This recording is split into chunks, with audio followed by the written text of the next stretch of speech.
Every season, after watching Teen Wolf characters that we love suffer for 10 or more episodes, there are few things more satisfying than seeing the villains of the season meet a gruesome end. Kill them!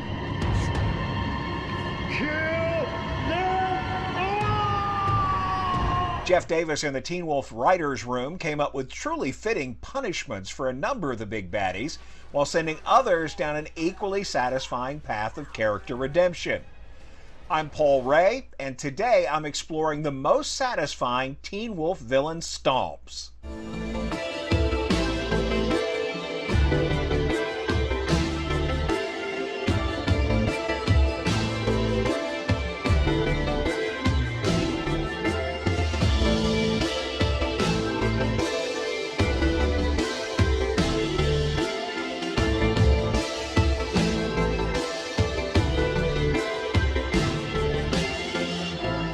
Before we get into the stomping of villains, I have to acknowledge a channel milestone that I wasn't expecting to happen for several more months. Welcome to all the new subscribers. There is an orientation video that you should probably watch in case you want to unsubscribe. I'll throw up a card here and at the end so you'll know exactly what you're getting into with these weekly journeys back to Beacon Hills. Now, the most satisfying villain stomps from Teen Wolf, which is an idea that I stole, which is an idea that I borrowed from our Teen Wolf Fandom app. Did you guys know we have an app? I'll put a link in the description. I'm sorry, I'm a little distracted today. Did I mention 10,000 subs? Okay. Back to the list. At the bottom, as my least satisfying villain end, is Tamora Monroe. I think this is why fans still hate her so much to this day.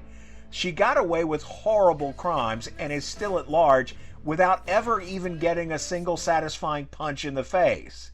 You know you just want to punch her. I mean, I guess you could argue that Monroe suffered enough when the Beast left her for dead in that pile of bodies on the bus back in season 5. But that's a little too nuanced for me. I mean, she survived a horrible experience. Good for her. But I still want her to suffer for what she did after that horrible experience.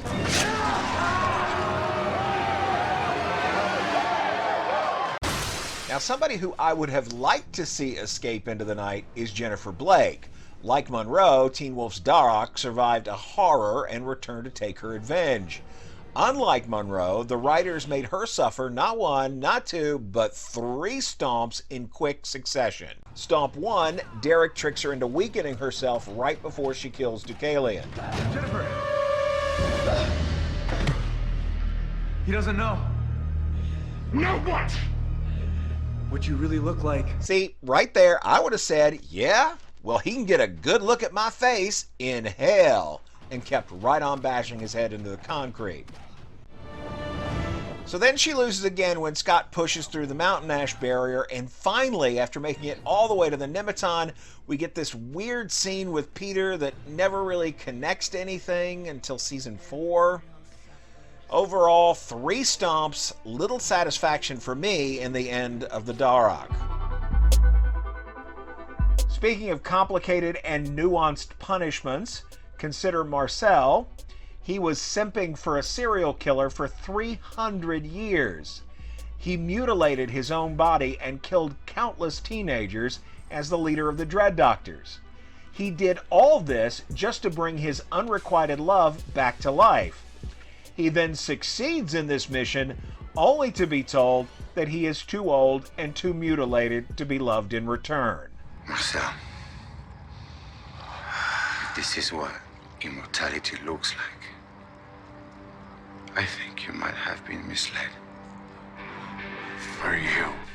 I don't know about you, but I don't like having mixed feelings when a bad guy gets killed. They're bad. They deserve to die, and I should not have to empathize with them. Okay, I shouldn't have to empathize with a villain unless the writers are planning to redeem the character. They did not redeem Marcel, but Marcel's minion Theo got a full redemption arc after an initial stomping, which I have to say was very satisfying. Your sister wants to see you. Seeing this man dragged to hell after having watched him chew the scenery, break up the pack, and kill Scott was one of my absolute happiest moments watching Teen Wolf. I guess that makes me kind of twisted, huh? Anyway, if Theo's story had ended there, I would have been fully satisfied. Watching what happened to him after he went to hell complicated things, which is exactly what those scenes were designed to do.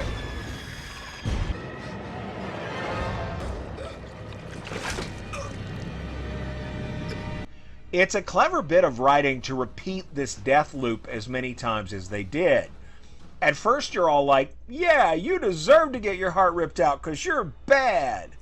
Then a few reps in, you're like, okay, little dead girl, you got him good. You can stop now. And by the end, you're feeling like, Theo has suffered enough. What are you doing? Being the bait. No! Then we got to see him fight alongside Liam and the rest of the pack, and that just strengthened this feeling that he did his time and is now working hard to make up for all the evil. They ended Season 6 with him taking that one step further, and while he didn't end the run as a full-fledged hero, in my opinion, he is very close to it.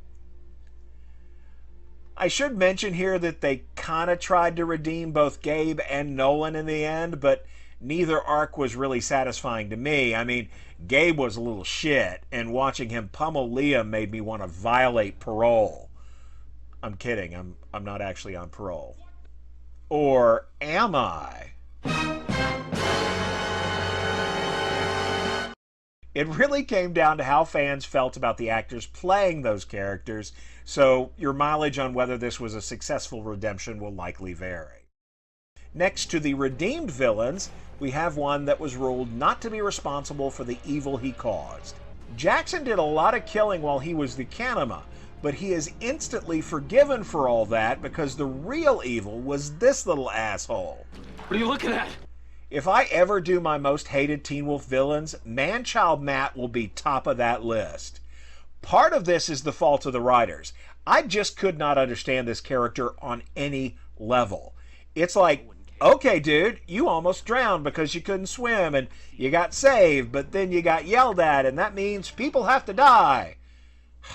Of course, the fact that I didn't believe his motivation did not lessen my enjoyment of him drowning to death at the hands of some old dude. This would have been the most satisfying of the villain stomps if the motivation thing hadn't been so unbelievable. Or I should say, if I had personally bought into it more.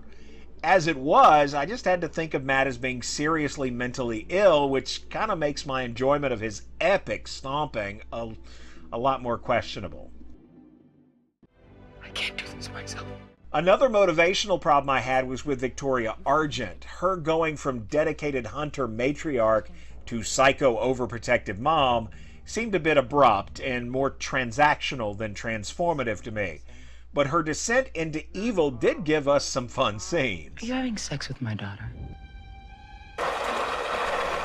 In the end, though, all my feelings about her death were wrapped up in how it affected Allison and Chris, and very little about her getting what she deserved for being bad. Now we're getting into a group of the most satisfying stompings Teen Wolf had to offer. This one is satisfying only in that the villain here was so arrogant. To be honest, Void Stiles getting bitten and run through with a sword was really kind of an anticlimax. I mean, it worked, and it was emotionally amped up because the stakes at this point were so high, with Stiles actually dying at the time. But judging it on its own, a bite and a stab is just kind of meh. However, given the arrogance and smugness of the Void Spirit, the "I'm 1,000 years old and you can't kill me," seeing this arrogant shit stain get taken out in such a simple way is satisfying. And there's no mixed feelings here either, because his whole thing was hurting people and messing up the world just for fun.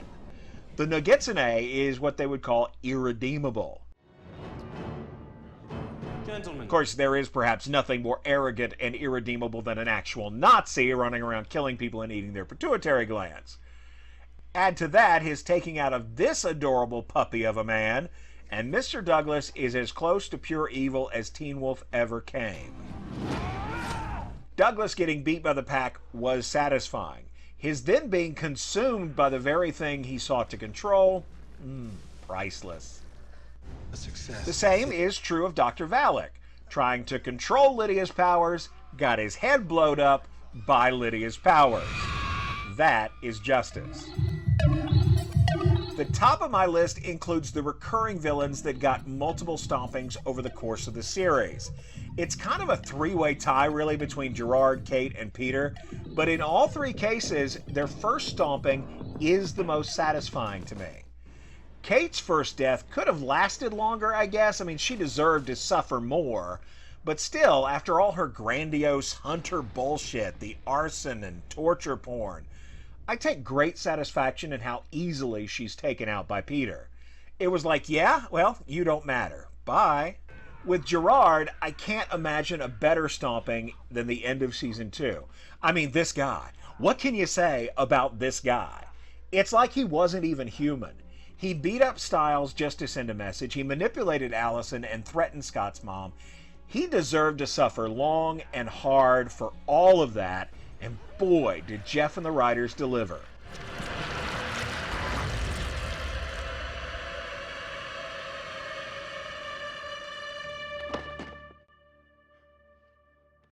Now, the Mountain Ash Black Goo finale is hard to beat, but there's something especially satisfying to me about how Peter got stomped in season 1. I guess it's the kids all coming together, Lydia's science skills, Stiles and Jackson throwing the things, and Allison's bow work with that final kick in the balls from Scott. It was all just so Scooby-Doo. After 6 seasons, this one is still my favorite. It's satisfying on a couple of levels. It was fire that drove Peter to become murderous, and it was fire that eventually took him down. But also, this grouping is Teen Wolf in its purest form.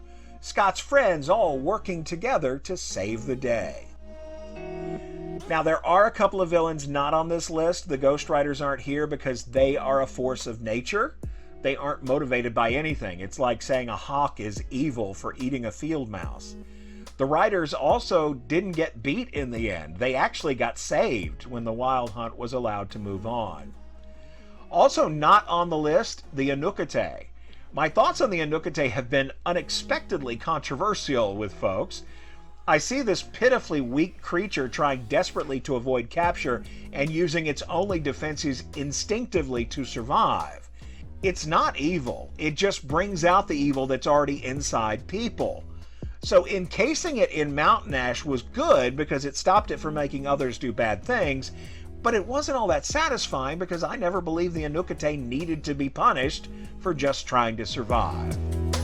Thank you for watching, and if you're part of the 90% or so of folks who watch my videos but haven't subscribed, you should think about getting on board with more than 10,000 of your fellow Teen Wolf fans. I still can't believe that. Hit subscribe and the bell so you'll be notified of our next journey back to Beacon Hills.